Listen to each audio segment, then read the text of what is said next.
Hello, I am Arian Tatum, and the title of my dissertation is The Relationship Between College Curricula and the Expectations of Those Who Hire College Graduates.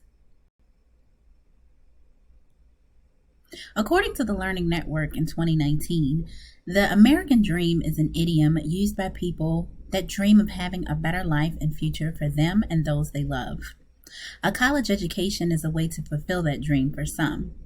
The management problem here is the disconnect between what is offered and realized in college curricula. As an educator, I have observed the difficulties that graduates have with being hired after graduation in their industry. The purpose of this dissertation was to identify whether a relationship exists between college curricula and what hirers are looking for in college graduates. I also wanted to reveal any gaps in the responsibilities held by each stakeholder. The CMO framework was used to craft an answerable research question. The literature discussed the following four areas: college graduates, college curricula, hirers of college graduates, and the relationship between college curricula and those that hire college graduates. The AACU discussed why students attend college and the value of a college degree. The definition and quality of college curricula was discussed by Tanner and Wright and Fan. Liu discussed who hires college graduates. While Gardner and Stetson solidified the management problem, companies are seeking experienced employees to fill open positions rather than newly graduated college students. Rivenbark interviewed college directors that expressed the need for collaboration through advisory boards and experiential learning. Horace Mann proposed the human capital theory in 1830. That theory validates this framework for study because it aided in determining the relationship, if there is any, between college curricula and those that hire college graduates, because employers view a college education as an investment in the future of those hired and an investment that will benefit both the organization and the employee. The other theory is the theory of the firm, and it underpins this dissertation by noting that it takes competencies to build resources. Key terms were extracted from my research question to create search strings for the years 2010 through 2020 in the three databases listed here. This slide depicts my Prisma model. I started with 1,711 articles. As I moved through the process, 43 articles remained to answer my research question. 43 studies from this systematic review were one of three types. There were more qualitative studies than mixed methods and quantitative studies.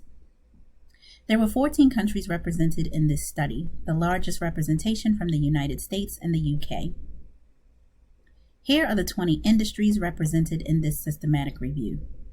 Note the highest representation from colleges and universities, business, and marketing.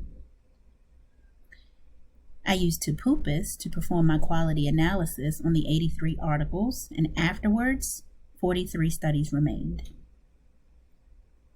I utilized the yes-no scale to determine the quality of the articles.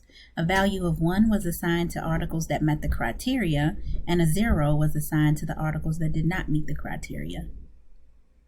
Thematic synthesis by Thomas and Harden in 2008 was used along with lumping and splitting, the concept coined by Saldana in 2013. Thomas and Harden describes a three-step process. I chose analytic memoing for the first cycle coding, the lumping and splitting technique from Saldana, and finally I was able to establish 3 analytical themes and settled on 9 descriptive themes.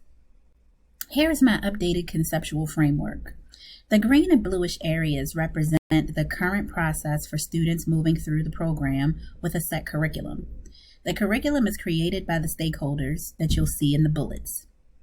The curriculum is taught to the students matriculate, and they are hired by employers.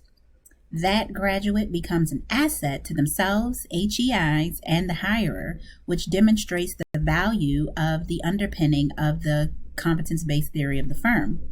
At the top of the conceptual model, you will see the constructs of the human capital theory moving through a similar process as seen in the colored area. This identifies the student's investment, the education from HEIs, and the outcome of graduation. The social inputs are recognized when the firm notices the investment increasing productivity and earnings, along with citizenship and social efficacy for graduates and hirers.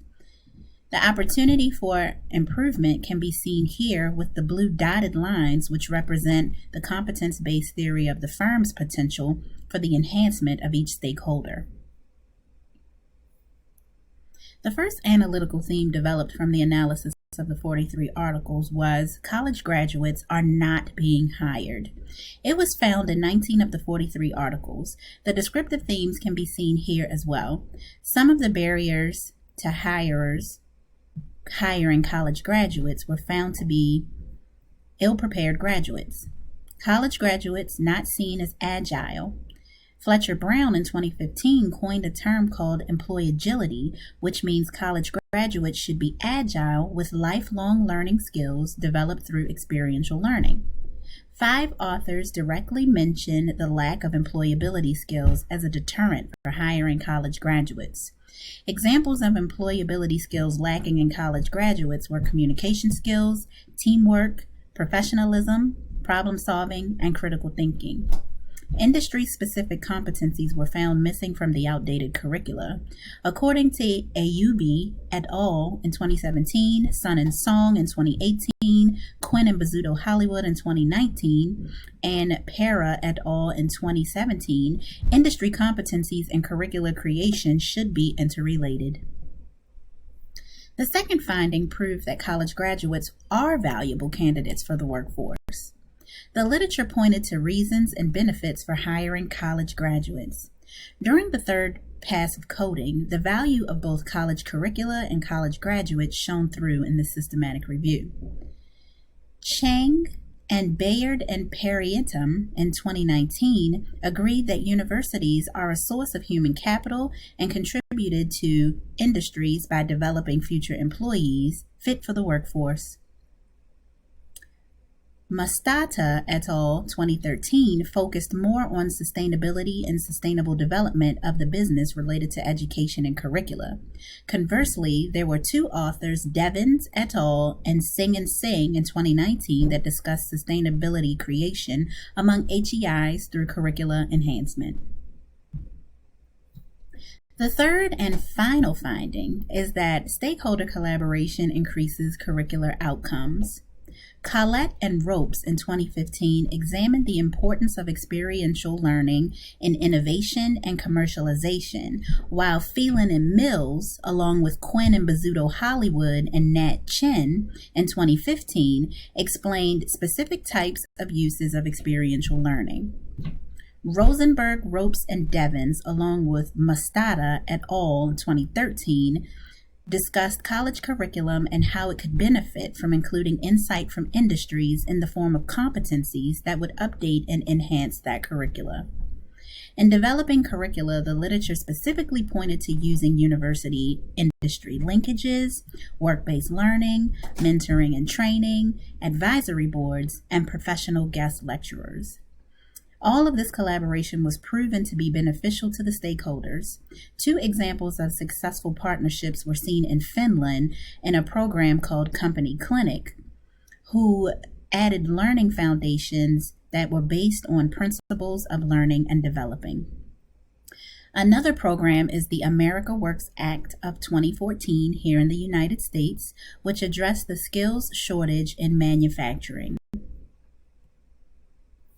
Some of the recommendations for higher education institutions are determining exactly why your graduates are not being hired after graduation. You can do this by interviewing and surveying your graduates, surveying your advisory board if you have one, and then also evaluating your curriculum. Next, HEIs should determine what your program strengths are by conducting a SWOT analysis. Highlight those areas and hone those skills as marketable advantages to get graduates hired. Collaborate with hirers, or if it's already being done, enhance the collaborative effort to improve graduate outcomes. One limitation of this study was the paucity of literature. It was my hope that more literature would have made it through the execution of my search strings, providing more articles to pass the quality analysis. We have reached the end of my SOARS presentation. Here are some key references. I thank you for listening.